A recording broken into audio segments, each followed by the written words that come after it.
Muito bem, irmãos. Nós vamos então começar a nossa aula de hoje. Estamos estudando o livro do Apocalipse. Estamos estudando o capítulo 6. Estamos na segunda parte do livro. Peço que você já abra sua Bíblia em Apocalipse, capítulo 6. Aquele número 11 que eu coloquei ali, hoje será a nossa 11ª aula do livro. E se você não tem acompanhado ou perdeu alguma, as 10 aulas anteriores estão disponibilizadas lá no canal da igreja, tá bom? Então abra sua Bíblia aí em Apocalipse 6.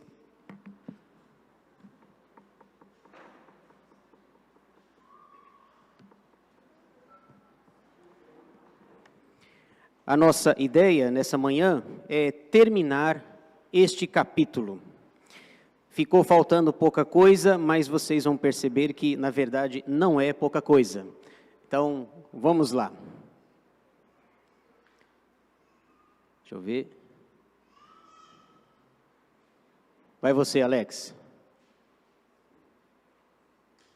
Aí. Muito bem, nós estamos na segunda sessão do livro, capítulos 4 a 7, denominada de Os 7 Selos. Sempre lembrando, Apocalipse 5:1 mostra aí o nome da sessão. Vi na mão direita daquele que estava sentado no trono, um livro escrito por dentro e por fora, de todo selado com 7 selos. Só uma informação, irmãos, que eu acho que eu não passei para vocês ainda, em relação aos selos. Os 7 selos, em linhas gerais, eles falam sobre a perseguição do mundo à igreja. Nós já vimos nos capítulos 1 a 3, os 7 candeeiros de ouro, as 7 igrejas lá da Ásia Menor, e agora nos capítulos 4 a 7, os 7 selos, o que nós temos em linhas gerais nos selos é o mundo perseguindo a igreja. A partir do capítulo 4 começou a perseguição, e essa perseguição ela é falada, contada através dos selos. Os 7 selos, ok? Então, falou dos selos, é o mundo perseguindo a igreja. Então, nós estamos neste capítulo, Apocalipse 6, a abertura dos 7 selos, na segunda parte, ok? Deixa eu mostrar o resumo aqui. Resumo do capítulo 6. Então, isso daí é tudo que tem no capítulo. Ele apresenta 6 dos 7 selos. Primeiro, o cavalo branco, versículos 1 e 2. Segundo, o cavalo vermelho, versículos 3 e 4. Terceiro, o cavalo preto, versículos 5 e 6. Quarto, o cavalo amarelo, versículos 7 e 8. Quinto, as almas debaixo do altar, versículos 9 a 11. E sexto, o grande terremoto, versículos 12 a 15. Então, em linhas gerais, é isso que ensina o capítulo 6. No domingo passado, nós estudamos este assunto aí dos cavaleiros, né? Os 4 cavaleiros do Apocalipse. Lembram? Cavalo branco, cavalo vermelho, cavalo preto, cavalo amarelo. Nós nos detemos mais tempo no cavalo branco, que deu aquela confusão, aquela celeuma lá. Qual é a identidade do cavalo branco? Ele seria o anticristo, seria o poderio militar, o evangelho, Jesus Cristo. Então foi isso que nós vimos. Aliás, se alguém aqui não viu a aula da semana passada, geralmente no dia seguinte a Sandra edita, ela corta tudo e nós temos lá no canal da igreja a aula só sobre os 4 cavaleiros, ok? Então quem não viu tem a oportunidade de ver. Hoje então nós vamos terminar o capítulo, versículos 9 a 16, hoje nós vamos ver apenas 2 selos, o 5º e o 6º selos, mas vocês vão perceber aí que tem um caminhão de coisas nesses selos. Um detalhe, né? O capítulo 6 tem 6 selos, no final da aula vai ficar faltando um selo só, vai ficar faltando o 7º selo, que ele vai aparecer em breve. Então, vamos ver aí os selos. O 5º selo, versículos 9 a 11, Nós temos essa imagem aqui. Essa imagem, quero até agradecer, foi o Ricardo, esposo da Stephanie, que me passou. Estou usando a imagem dele, por isso que a imagem ficou mais profissional, entendeu? As minhas imagens são amadoras, aqui o Ricardo é mais profissional. Então, o Ricardo, gentilmente, ele mandou essa imagem aqui para mim, tanto do 5º como do 6º selos. E aí ficou bem melhor do que as minhas. Vamos lá.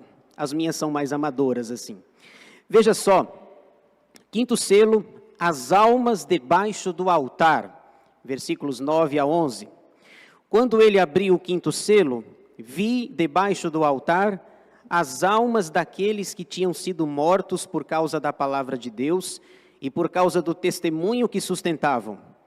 Clamaram em grande voz, dizendo: até quando, ó soberano Senhor, santo e verdadeiro, não julgas nem vingas o nosso sangue dos que habitam sobre a terra? Então, a cada um deles foi dada uma vestidura branca, e lhes disseram que repousassem ainda por pouco tempo, até que também se completasse o número dos seus conservos e seus irmãos, que iam ser mortos, como igualmente eles foram. Então, esse daqui é o 5º selo, as almas debaixo do altar. Você vê aí nessa imagem o altar, o incenso, a fumaça que subia, que é uma ideia, uma referência lá, do tempo de Moisés, de Arão, lembrando que Arão foi o primeiro sumo sacerdote da história, o irmão de Moisés. Então, nessa visão, no 5º selo, João diz que quando o cordeiro abriu esse selo, ele viu as almas debaixo do altar clamando. Eles estão clamando, estão pedindo justiça, eles estão fazendo uma espécie de reivindicação, eles estão reclamando, fazendo alguma reclamação. Porque lembra que os 7 selos falam de o mundo persegue a igreja. O mundo está perseguindo, maltratando, tentando matá-la. E aqui esses irmãos foram mortos e em resposta à perseguição do mundo, esses irmãos aí estão clamando, pedindo justiça. É o 5º selo, as almas debaixo do altar. Então vamos lá, parece simples, mas aqui não é. Vamos lá. Eu começo aqui respondendo essa pergunta. Essa pergunta provavelmente ou você já fez ela, ou você já ouviu ela de alguém. E a pergunta, todo mundo está lendo aí, né? Dá para ver, né? A pergunta é: o que acontece com as almas depois da morte? Essa é uma pergunta recorrente, que muita gente faz, e é preciso que nós apresentemos uma resposta boa, correta, bíblica, equilibrada, e vocês vão perceber aí que não é fácil responder essa pergunta, não é fácil. O que acontece com as almas depois da morte? No cenário evangélico brasileiro, nós vamos encontrar aí algumas respostas, pelo menos 3 respostas bem distintas umas das outras, e cada resposta que é apresentada, eles apresentam com versículos bíblicos, inclusive. E eu trouxe esses versículos para mostrar aos irmãos. Essas teorias, essas possibilidades, são 3 possibilidades e cada um responde com versículos bíblicos, nas 3. Então, o que acontece com as almas depois da morte? Veja só, aqui eu mudei um pouquinho a imagem.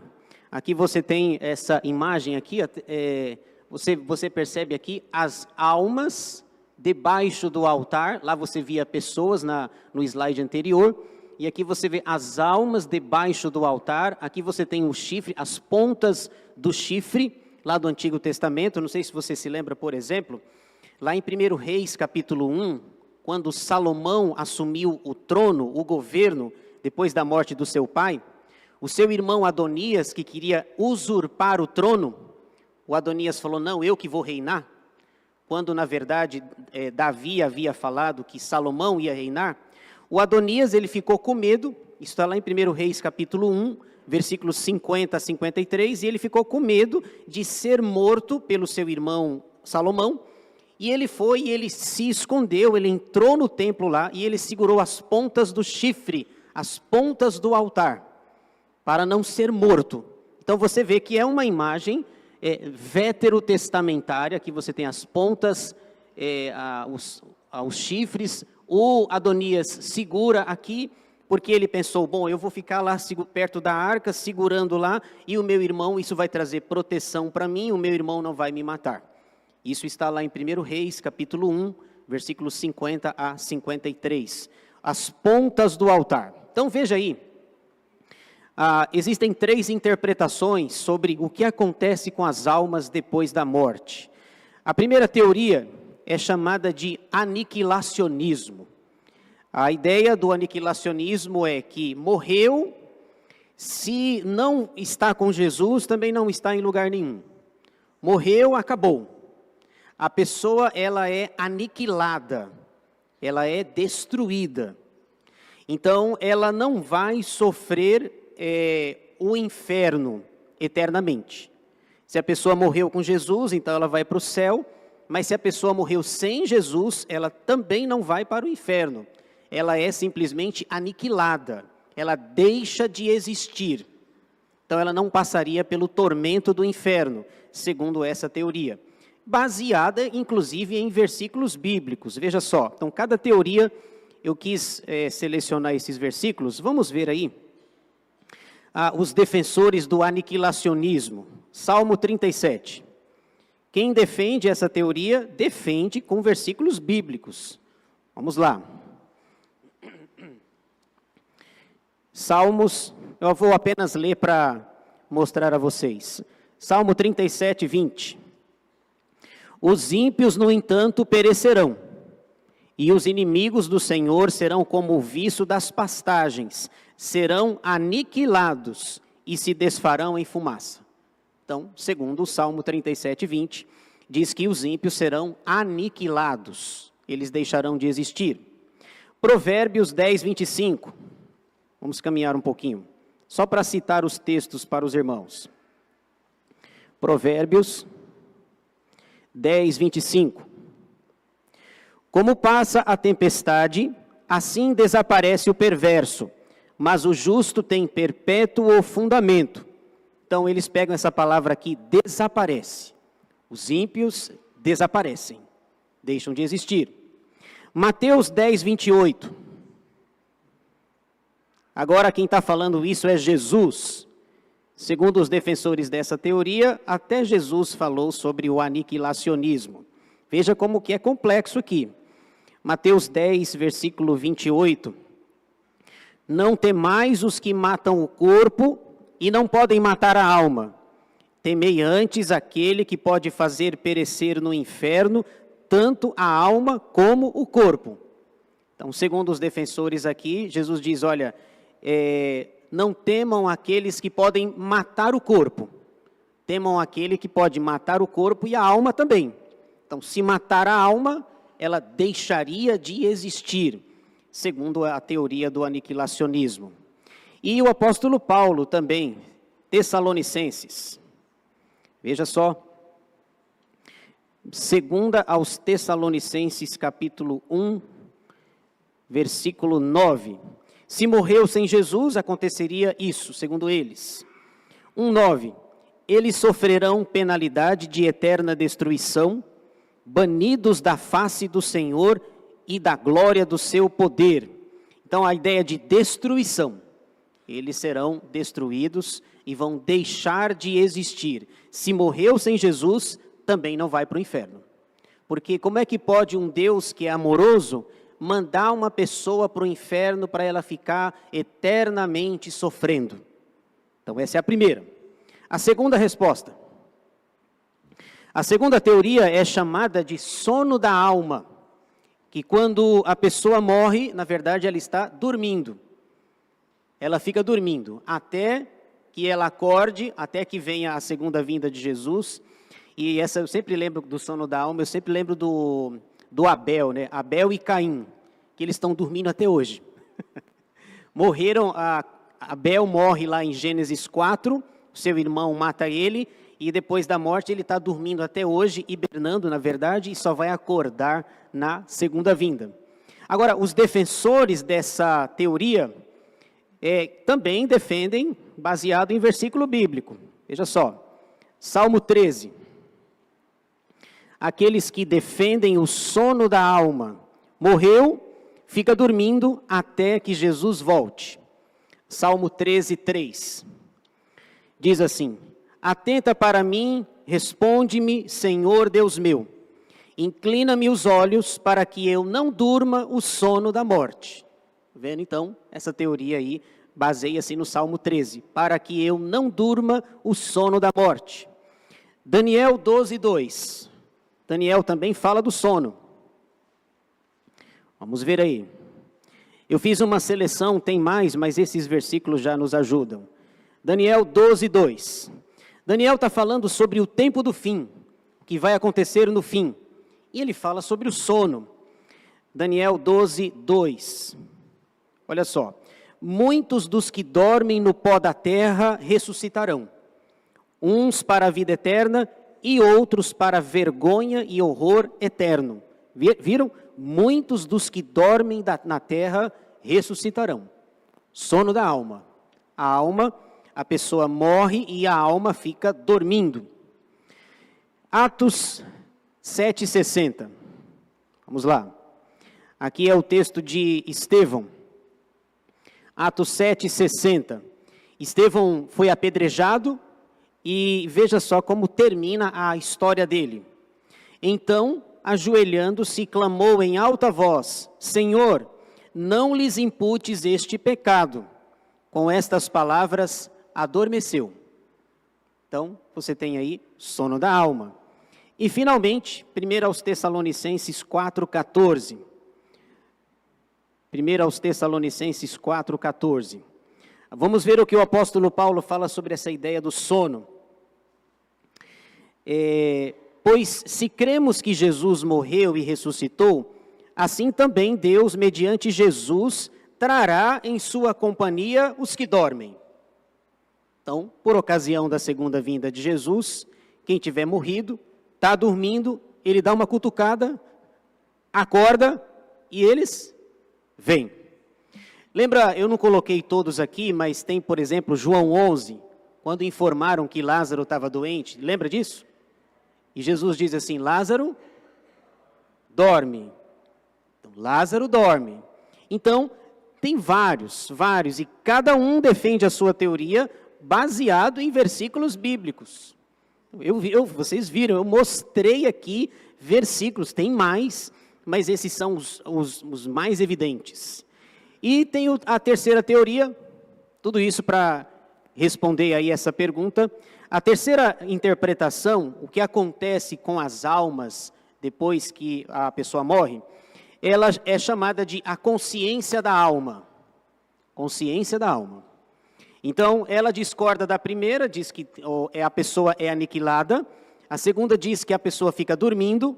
E a terceira vai dizer, em linhas gerais, que a pessoa está viva, consciente, sabendo do que se passa. Viram? Completamente. Em uma delas, na primeira, ela deixou de existir. Na segunda, ela não sabe porque ela está dormindo.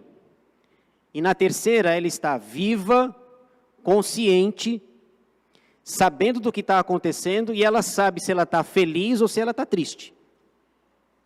Olha só, imagina a bagunça aí no meio evangélico brasileiro para o que acontece quando alguém pergunta o que acontece com alguém depois da morte. Vocês vão ouvir essas três possibilidades.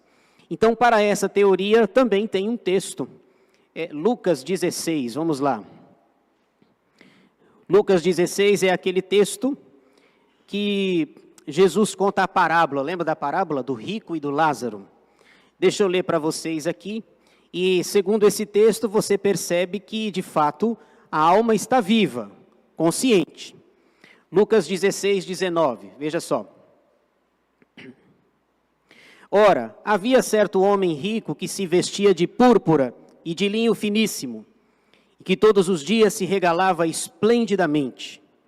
Havia também certo mendigo chamado Lázaro, coberto de chagas, que jazia à porta daquele, e desejava alimentar-se das migalhas que caíam da mesa do rico, e até os cães vinham lamber-lhe as úlceras.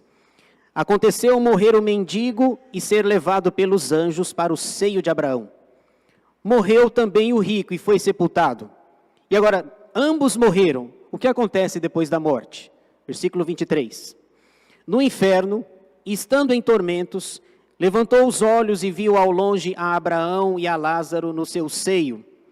Então, clamando, disse: Pai Abraão, tem misericórdia de mim, e manda Lázaro que molhe em água a ponta do dedo e me refresque a língua, porque estou atormentado nesta chama.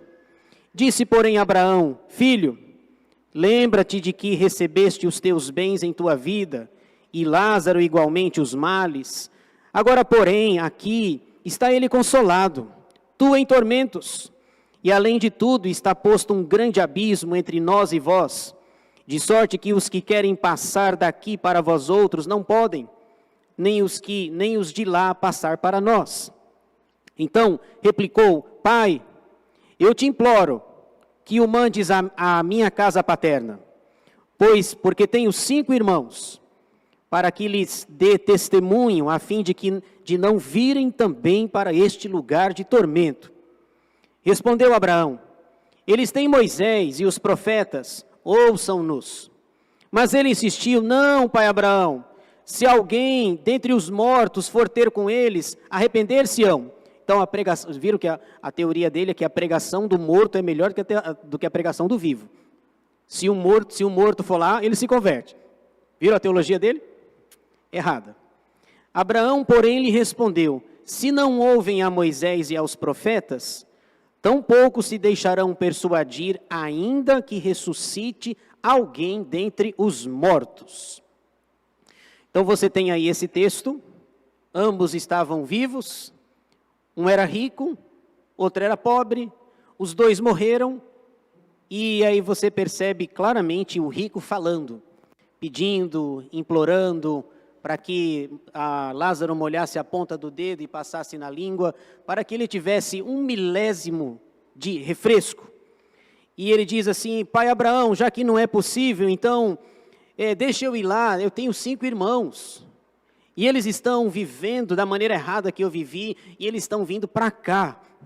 Já que eu não posso sair daqui, que pelo menos eles não venham para cá. E Jesus fala sobre essa realidade aqui: não dá, existe um abismo, quem está aqui não pode ir para lá, quem está aqui não pode mudar de lugar. Então você percebe aí que, segundo essa teoria, a alma está viva, consciente, feliz ou em tormentos. Lázaro está no seio de Abraão. Por que Abraão? Porque Abraão é o pai da nação. Gênesis 12, versículo 1. Sai da tua terra, da tua casa, da tua parentela, e vai para a casa de teu pai, para onde eu te levar. É Abraão, para onde eu te mandar. Então você tem aí, e Hebreus 12, de 22 a 24, diz que quando alguém morre, o espírito ou a alma é aperfeiçoada para entrar na glória. Hoje mesmo estarás comigo no paraíso. Então, muito bem, essas são as 3 aqui. Antes da Josenice falar, Diego, por favor, me ajuda aqui com o microfone. Que depois, se vocês falarem sem o microfone, alguém fala: Ah, pastor, mas falaram sem o microfone, eu não escutei nada. Tá bom? Então, para evitar comentários, vamos lá. Então, é isso aqui. Olha só. O que acontece com as almas depois da morte? 3 possibilidades. A primeira é o aniquilacionismo, a segunda é o sono da alma, e a terceira é a consciência da alma. Eu já passo para você. A nossa igreja defende a número 3. Número 3. Apesar de não ser a maior, não é a posição majoritária no meio evangélico, mas a nossa igreja defende a número 3. Se você pensou a número 1, é uma seita famosa e conhecida no nosso país, Número 1, essa seita defende número 1, que a alma é aniquilada, certo? Então, uma igreja famosa no nosso país, dita evangélica, eu vou falar só a sigla e vocês vão saber, IASD, a IASD, entendedores entenderão, a IASD defende o aniquilacionismo. Se você respondeu o número 2, essa é a posição oficial da Igreja Católica. A Igreja Católica Apostólica Romana, eu sei, mas assim, como mais que é a majoritária, né, a ICAR, Igreja Católica Apostólica Romana, defende o sono da alma. E vocês viram que eu mostrei textos nos 3. Tem uma hora que confunde, não é? Daniel 12:2 fala assim, aqueles que morreram, que estão dormindo, vão ressuscitar. Então são figuras de linguagem, é preciso nós entendermos o que o texto está dizendo, fazermos uma interpretação correta, e na nossa perspectiva, a número 3 faz mais sentido. O texto de Lucas 16 é o próprio Jesus que está falando, que o rico está em tormentos, está sofrendo, e o pobre está no seio de Abraão. Pensa comigo, Jesus disse para o ladrão na cruz, ainda hoje estarás comigo no paraíso. Para quê? Para ficar dormindo até eu voltar. Lembra-te de mim quando vieres no teu reino, ainda hoje estarás comigo no paraíso. Eu vou te dar uma cama, um travesseiro, e você vai ficar dormindo até a 7ª trombeta tocar. Até o pastor Edivaldo terminar o Apocalipse. Mas era para o paraíso para isso?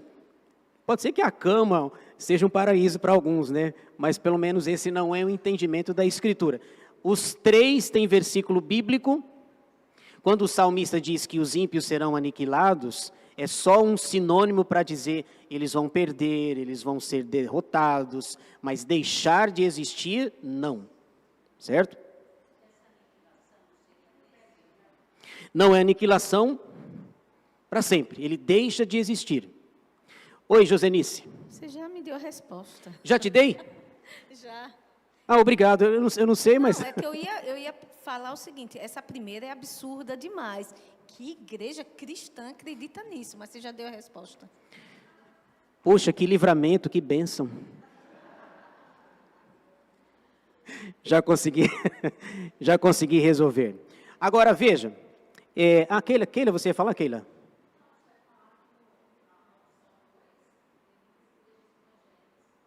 Sim, tem...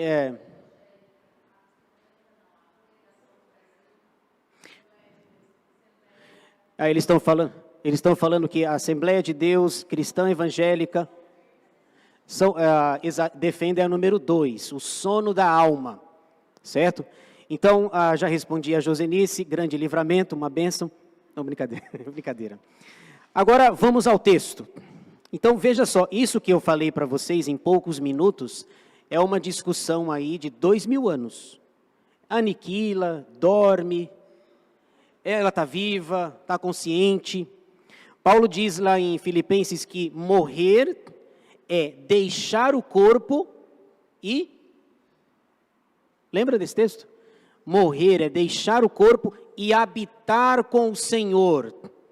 Você fica habitando com o Senhor. Como? Dormindo. Não, fica acordado. Acordado é melhor, tá bom? Então ela já está feliz e já está triste. E no caso do rico lá, o texto diz de Lucas que ele dava, vocês repararam que ele dava uma festa todo dia? Todo dia, segunda-feira tinha uma festa grande lá. Terça-feira festa, quarta-feira festa. A gente precisa de uma data especial para fazer uma festa, comprar um churrasquinho. Ele não, era todo dia. E aí quando ele morre a situação inverte. Ele está em tormentos. Então essa é a resposta da igreja presbiteriana, da igreja reformada. A alma está viva, consciente, feliz, ou se estiver, Jesus diz que naquele lugar lá no inferno haverá choro e ranger de dentes, certo? Como é que você range os dentes se você está dormindo? Mas é o bruxismo. Não é o bruxismo. Tá? Fica firme aí, fica firme acordado. Agora vamos ver o texto.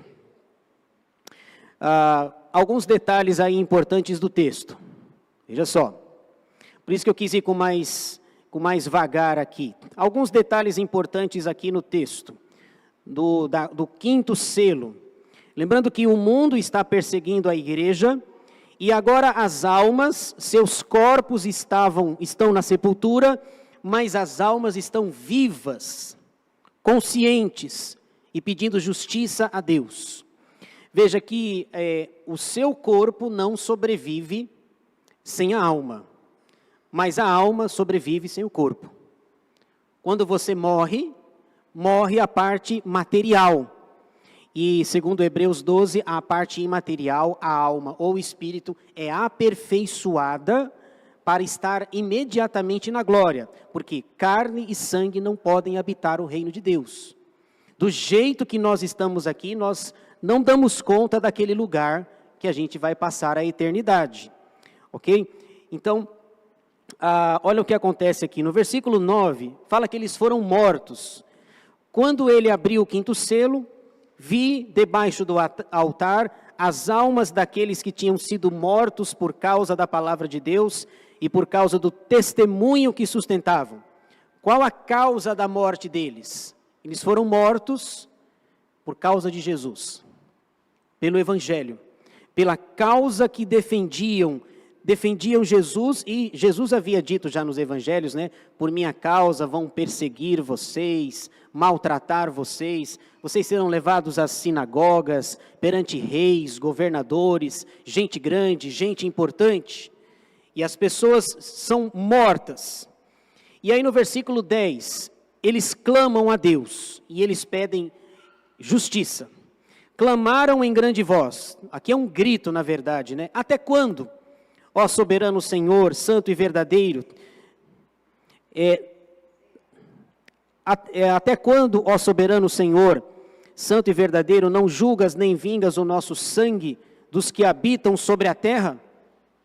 O sangue foi derramado, eles foram mortos, e eles estão na presença de Deus, debaixo do altar, e eles estão dizendo assim: Senhor, o Senhor não vai fazer justiça? Nós somos mortos. Nosso sangue foi derramado. E veja que interessante, eles não estão pedindo vingança pessoal. Eles estão pedindo justiça. Foram mortos por causa de Jesus. E eles estão pedindo que Deus faça justiça. Até quando? Eu coloquei aqui esses versículos, né? O Salmo 13, lembra do Salmo 13? Davi pergunta 4 vezes lá: até quando, Senhor? Até quando? Até quando? Até quando? Deuteronômio, esse texto que aparece, 32, 43, Moisés também pergunta. Quem pergunta também essa pergunta famosa, até quando, é Abacuque. O profeta Abacuque, Deus manda, lembra que Deus mandou ele subir na torre de vigília? Para ver que sinal ou que resposta Deus daria. E Abacuque faz uma pergunta para Deus: até quando?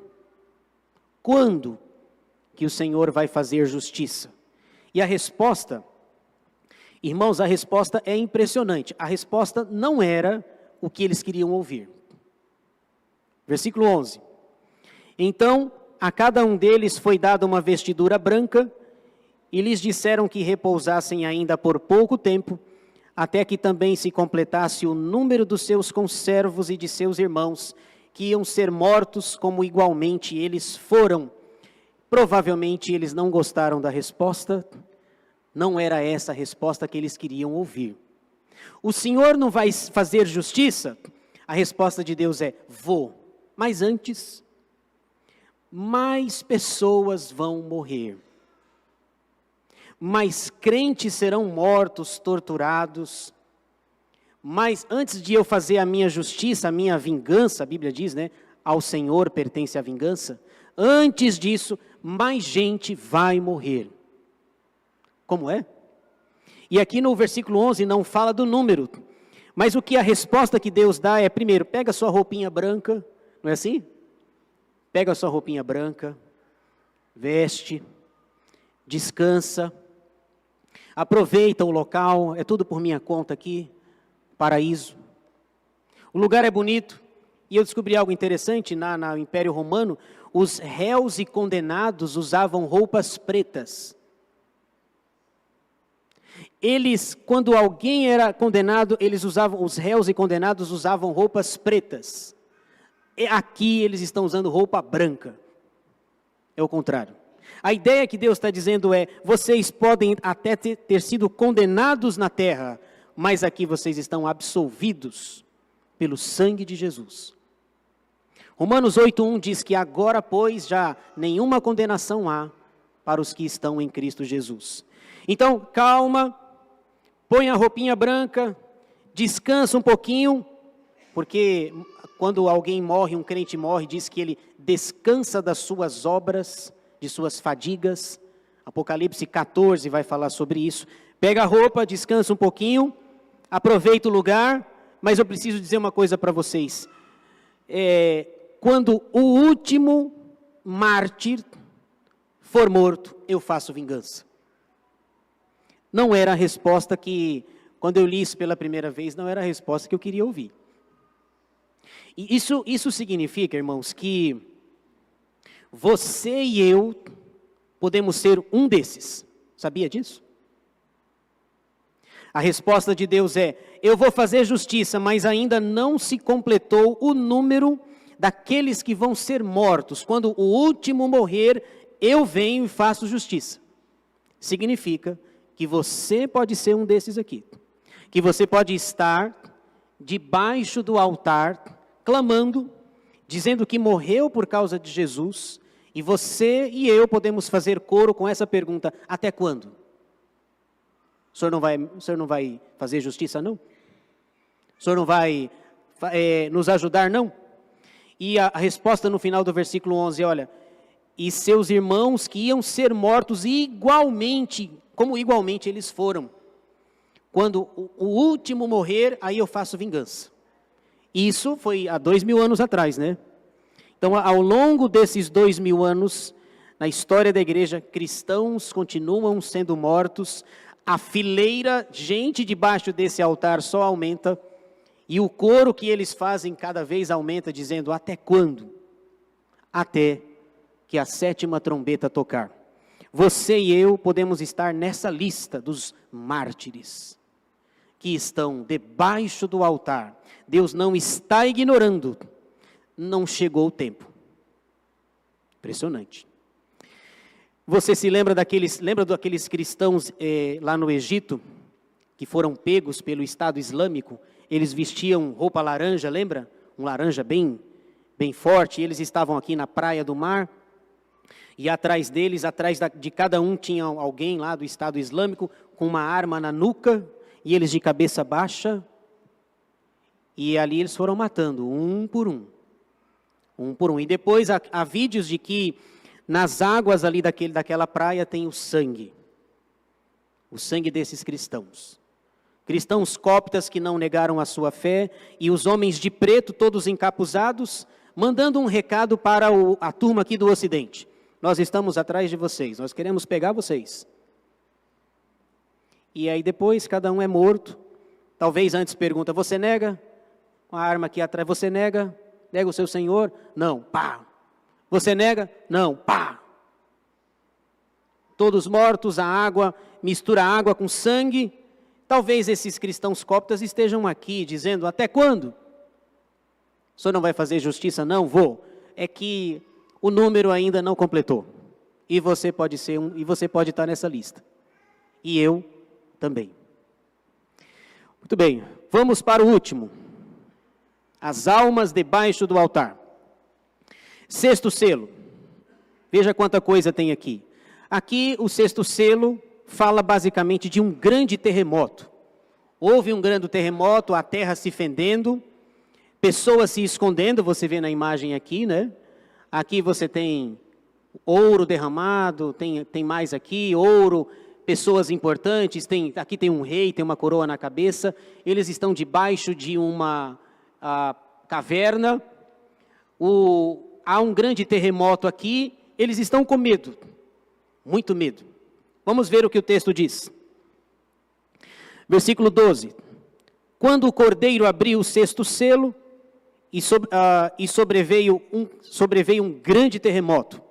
O sol se tornou negro como saco de crina, a lua toda como sangue, As estrelas do céu caíram pela terra, como a figueira, quando abalada por vento forte, deixa cair os seus figos verdes. E o céu recolheu-se como um pergaminho quando se enrola.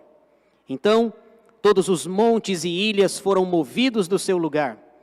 Os reis da terra, os grandes, os comandantes, os ricos, os poderosos, e todo escravo e todo livre, se esconderam nas cavernas e nos penhascos dos montes, e disseram aos montes e aos rochedos: caí sobre nós, e escondei-nos da face daquele que se assenta no trono e da ira do Cordeiro, porque chegou o grande dia, letra maiúscula, da ira deles.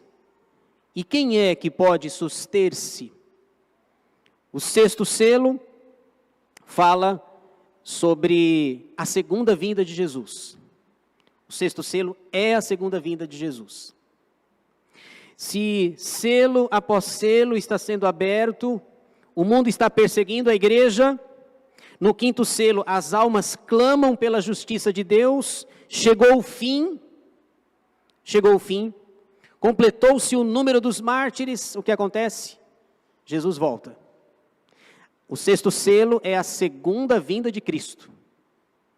E agora essas almas não precisam mais clamar. O quinto selo é visto no céu. Eles estão clamando, estão orando, e o sexto selo é visto na terra. O sexto selo é a resposta do quinto. Todo mundo clamando, todo mundo pedindo misericórdia, porque a gente está sendo morto, o sangue está sendo derramado. Chegou a vez agora, o sol se tornou negro como saco de crina, a lua virou sangue. E agora chegou a vinda, Jesus vai voltar. E aqui você percebe que o nome que é dado para o sexto selo é um grande terremoto. A terra se fendendo. Veja aí no versículo 12.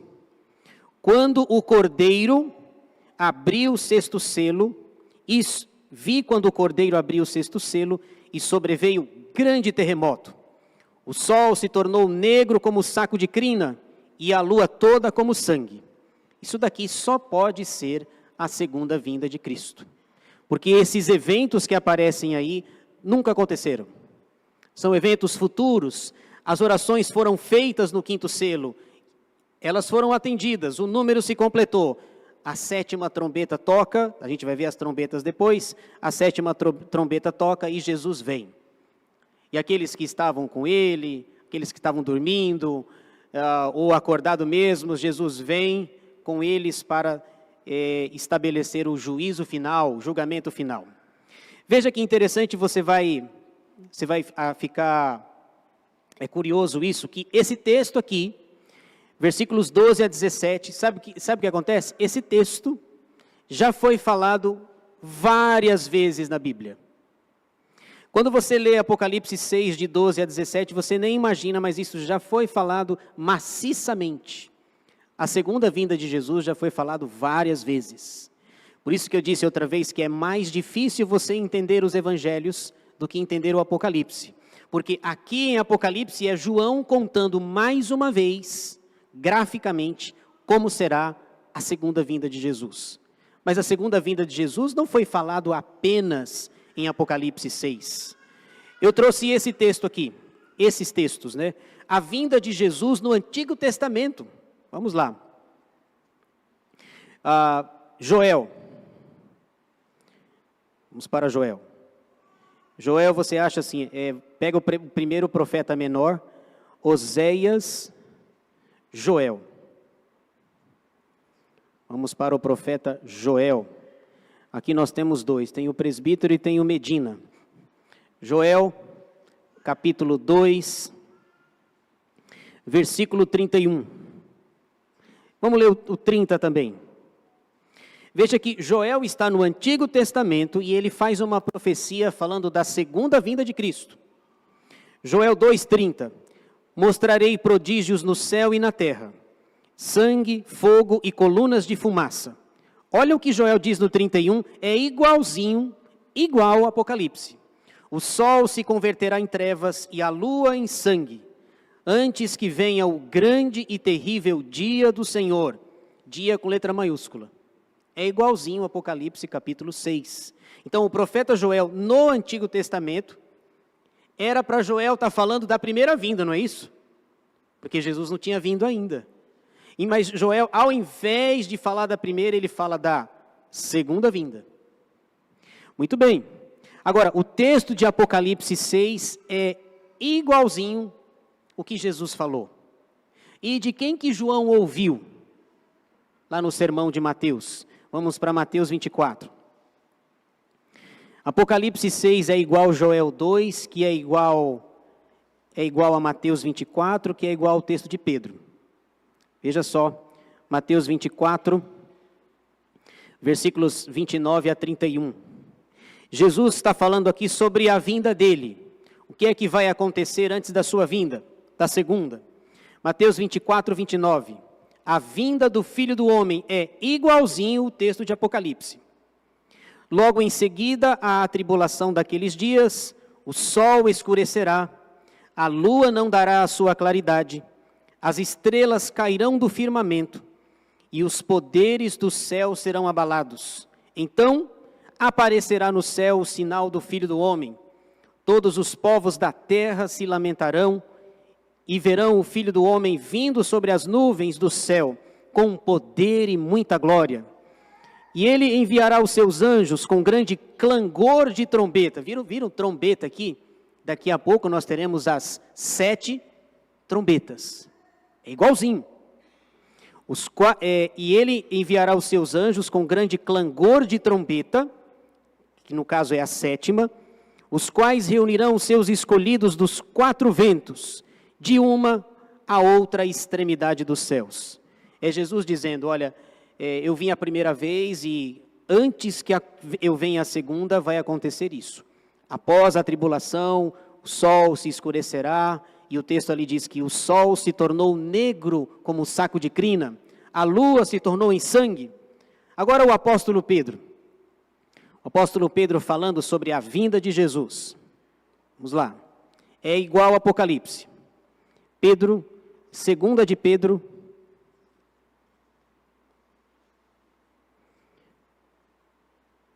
Pedro, capítulo 3, versículos 8 a 13. É o evento mais gráfico da Bíblia falando sobre a vinda de Jesus. Olha só, deixa eu ver se eu vi, 2 de Pedro 3, 8. Há todavia uma coisa, amados, que não deveis se esquecer, que para o Senhor um dia é como 1000 anos, e 1000 anos como um dia.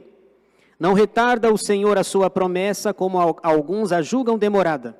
Pelo contrário, Ele é longânimo para convosco, não querendo que nenhum pereça, senão que todos cheguem ao arrependimento. Virá, entretanto, como ladrão o dia do Senhor. Olha isso, gente. Um incêndio cósmico, universal. Virá, entretanto, como ladrão o dia do Senhor, no qual os céus passarão com um estrepitoso estrondo, e os elementos se desfarão abrasados. Abrasados aqui é pegando fogo. Essa ideia de abrasados é interessante porque lá em Gênesis 6, Deus disse que para Noé, que nunca mais ia acabar o mundo com água, lembra? É isso? Depois do dilúvio, Deus falou assim, nunca mais eu vou acabar o mundo com água. Aí você, nossa, que bênção, que alívio. Vocês já entenderam, né? Nossa, ó, toda vez que cai uma chuva grande, agora eu coloco o arco lá fora, o arco-íris, nunca mais eu destruo esse mundo com água. Que bênção, agora é com fogo. Viram? Não aliviou, não aliviou nada. Ó, água, se chover, o máximo que vai acontecer é alagar as ruas aqui da Praia Grande. Como a cidade é mais reta assim, né? Chove 3 minutos e meio, você já precisa contratar um barco. Não, acho que eu estou exagerando um pouquinho, né? Então, não vai acabar mais com água. Mas que bênção, que alívio. Agora é com fogo. É melhor você estar com Jesus, não é não? É melhor você estar. Veja que dá uma ideia de há algum tempo atrás, nós tivemos aquele incêndio lá na França, num lugar famoso lá, né? Como que é o nome lá? Notre Dame, né? Aquele incêndio lá que destruiu um monte de coisa, obras valiosas, e foi só um incêndio localizado na França. Imaginem um incêndio mundial. É o que Pedro está dizendo. Virá, entretanto, como ladrão o dia do Senhor, no qual os céus passarão com um estrepitoso estrondo, e os elementos se desfarão abrasados, pegando fogo. Também a terra e as obras que nela existem serão atingidas. Visto que todas essas coisas hão de ser assim desfeitas, deveis ser tais como os que vivem em santo procedimento e piedade, esperando e apressando a vinda do dia de Deus. Olha aí, dia com letra maiúscula, é igual ao Apocalipse.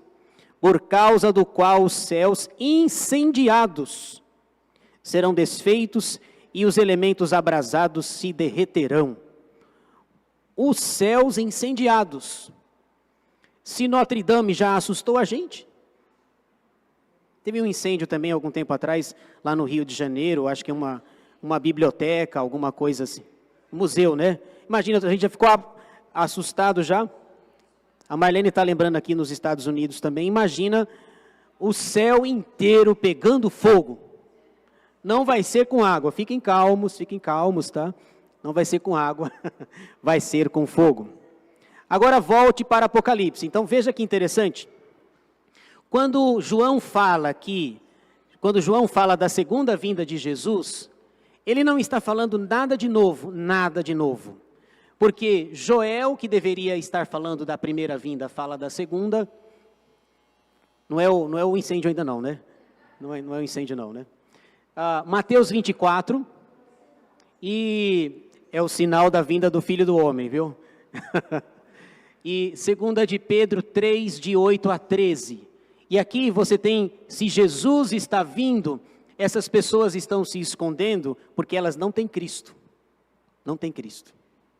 E se não tem Jesus, é bom se esconder. É bom se esconder.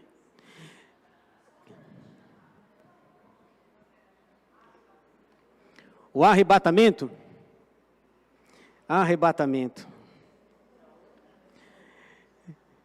Como que eu falo de arrebatamento em 2 minutos? Calma aí. Mas eu vou responder sobre o arrebatamento, porque o arrebatamento vai dar 3 aulas. E nós já fomos alertados aí do sinal, né? O sinal da vinda do Filho do Homem. Mas guarda aí, Keila, sua pergunta é boa. É porque o arrebatamento, existem 2 possibilidades, né? Tem o arrebatamento secreto, já ouviram isso? O arrebatamento secreto, tem o arrebatamento público.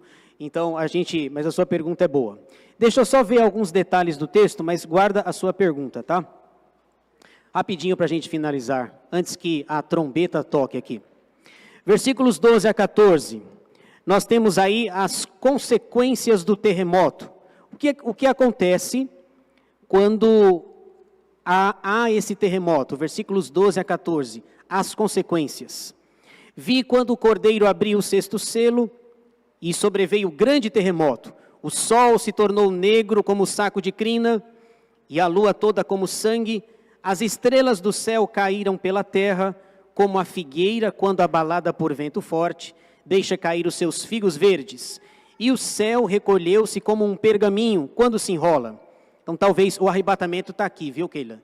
O arrebatamento está aqui no versículo 14, mas a gente vai falar mais dele em outra ocasião. E o céu recolheu-se como um pergaminho, quando se enrola. Nas entrelinhas está o arrebatamento aqui. Então, todos os montes e ilhas foram movidos do seu lugar. Então, as consequências do terremoto, os céus em chamas, a terra abalada, o céu se recolhe como um pergaminho, os montes e ilhas saem do seu lugar, as consequências da volta do Filho do Homem. Tem mais. Versículos 15 e 16, a reação das pessoas. Primeiro, como a natureza reage, e agora como as pessoas reagem. Jesus está voltando, e como é que as pessoas reagem? Os reis da terra, os grandes, os comandantes, os ricos, os poderosos, e todo escravo e todo livre se esconderam nas cavernas e nos penhascos dos montes, e disseram aos montes e aos rochedos: caí sobre nós, e escondei-nos da face daquele que se assenta no trono e da ira do Cordeiro. O que as pessoas estão dizendo é: Jesus está voltando, nós não temos ele, Ele não é nosso Senhor, não entregamos a nossa vida para Ele, não há nada o que fazer. E ele diz que Jesus vem com ira para eles, e eles, a primeira coisa, olha que interessante, a primeira coisa que eles fazem é se esconder.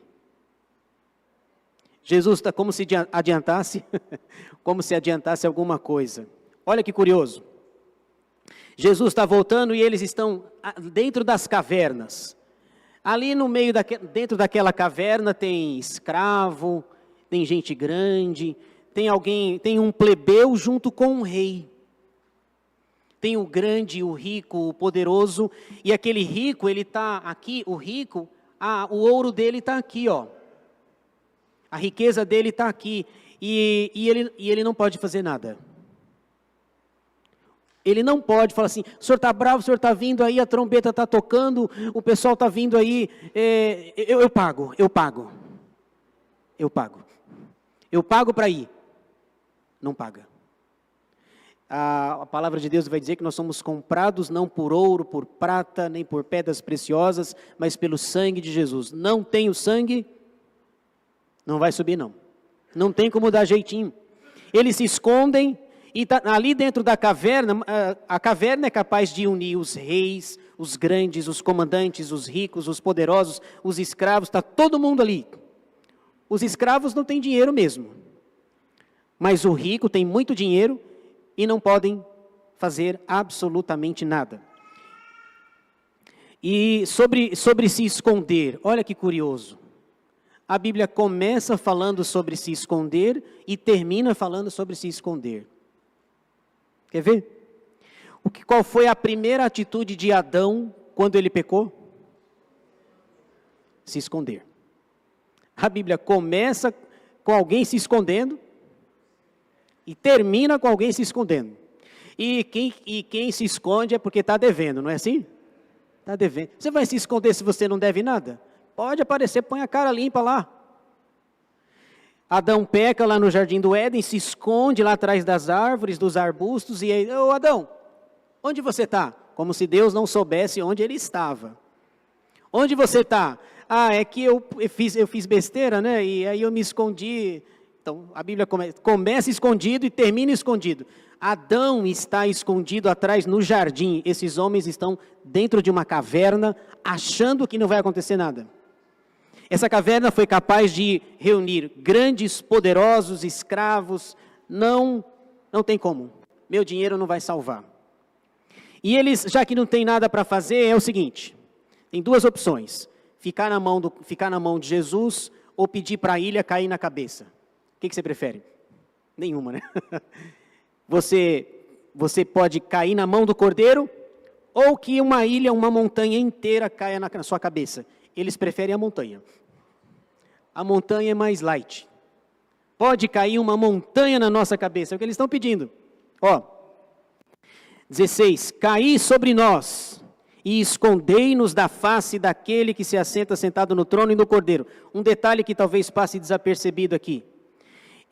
Quem está irado aqui, a palavra no 17, porque chegou o grande dia da ira deles. Deles quem? Deles no plural. Deles quem?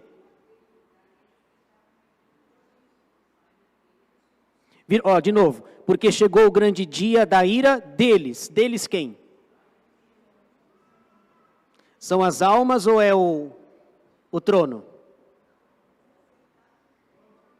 Isso, deles aqui no versículo 17, são duas pessoas, né? O pai e o filho.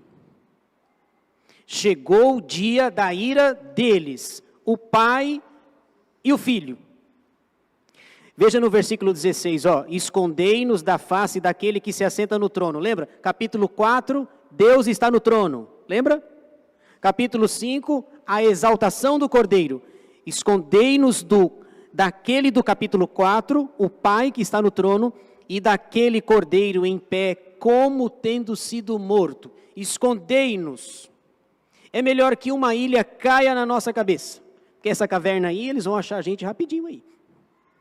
Então, chegou a vinda de Jesus, os anjos estão voltando com Cristo, e não há nada para fazer. Todo o dinheiro do mundo, ele pode ter todo o dinheiro, Não adianta. Se for pobre, não resolve. Se for rico, também não resolve. Só resolve se você tiver o sangue. Êxodo 12, lembra de Êxodo 12? Quando vem a última praga, o que foi que Deus mandou fazer? Passa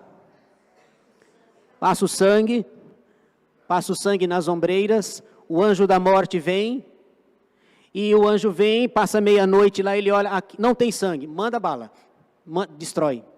Tem sangue, deixa.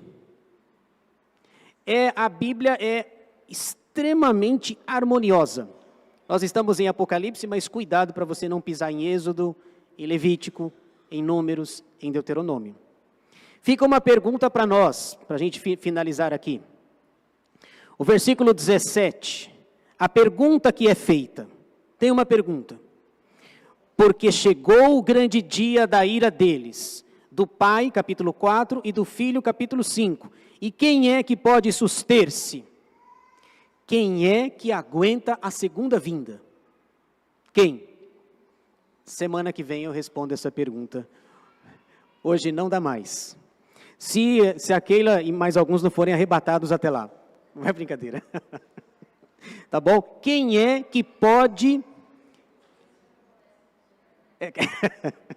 Quem é que pode ficar firme, ficar em pé? Quem? Semana que vem. E se vocês puderem... Aí, ó. Tocou a trombeta. Deixa eu só mostrar o que eu vou falar semana que vem. Vai ser bem tranquilo. Aqui, ó. Então, o quinto e o sexto selos, as almas debaixo do altar e o terremoto. Semana que vem vai ser bem tranquilo. Vocês vão perceber aí quando vocês verem. Ó, um assunto simples. De boa. A Keila vai tirar de letra. Aqui. Olha a pergunta. Semana que vem, se vocês puderem, leiam Apocalipse capítulo 7. Nós vamos responder essa pergunta. Quem são os 144 mil no livro do Apocalipse? Isso aí não é... Até a gente resolver o problema desse número, vocês vão ver. Ok? A pergunta é, chegou a segunda vinda, quem é que pode aguentar? Quem são os 144 mil? Tá vendo? Tem uma multidão aqui, né? Multidão de pé aqui, tem alguém no centro, parece que forma um quadrado aqui, uma multidão, 144 mil, alguém contou ali, tá? Alguém contou. Quem são os 144 mil? É o assunto nosso da semana que vem. Vamos